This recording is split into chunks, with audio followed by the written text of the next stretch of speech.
अर्गान तुका सुमियान जेजू होगळाप तुका सुमियान जेजू मोगाच्या भाव भयणीनो बाप फ्रँकलिना तावन रेकाद आज आमी नियाळचे भागी जावन आसा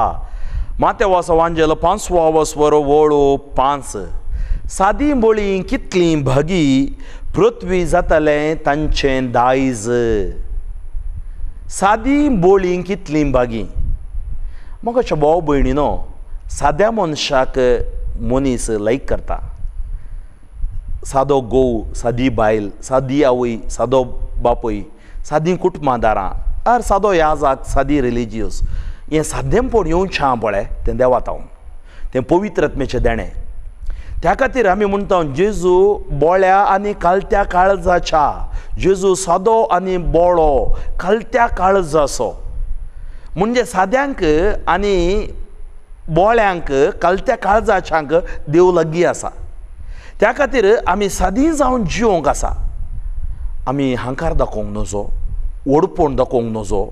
आमची सेवाय ती गरजेची सेवा जाय जे 3 नमण्याची सेवा आसा म्हणटात एक मोरजेची एक कोरजेची आनी एक गरजेची आमकां मोरजेची नाका आमकां कोरजेची नाका गरजेची म्हळ्यार सादी बोळी ती नांवा खातीर करनात ती खंयचें करतात जाल्यार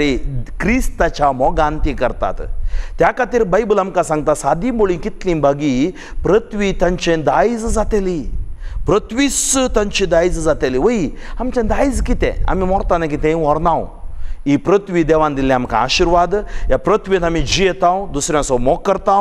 आनी साद्या बोळ्या कलत्या काळजाचें जिवन आमचें जाता आसतना आमकां आशिर्वाद मेळटा त्या खातीर दावीद अशें मागता एक नितळ काळीज एक निर्मळ मन म्हाका रोसून दी हे देवा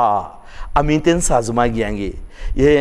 बगी आमी वाचता आसतना देव आमकां त्या बगींत भाग घेवचें आमकां आशिर्वाद दिवन दी आनी आमच्यो तेचो अहंकार स्वार्थ गर्व सर्व पयस करून दी म्हण आमी मागया तर दोळे दंपन एक घडीभर मागया मोगाळा बापा तुका अर्गां होगळा पोकाणी दिता ह्या भुरग्यां खातीर हांव मागतां साद्या आनी बोळ्या काळजाची जावन आमकां अभिशेक कर आमचें तेसलें उणेंपण सक्कड काडून उडय अहंकार गोरू मोसोर काडून उडय पवित्रत्मेच्या सक्तेन भर आनी तुवें सांगलें त्या 8 बागेचे आशिर्वाद आमकांय मेळचे बरी जेजू क्रिस्ताच्या नांवान हांव मागतां आमेन.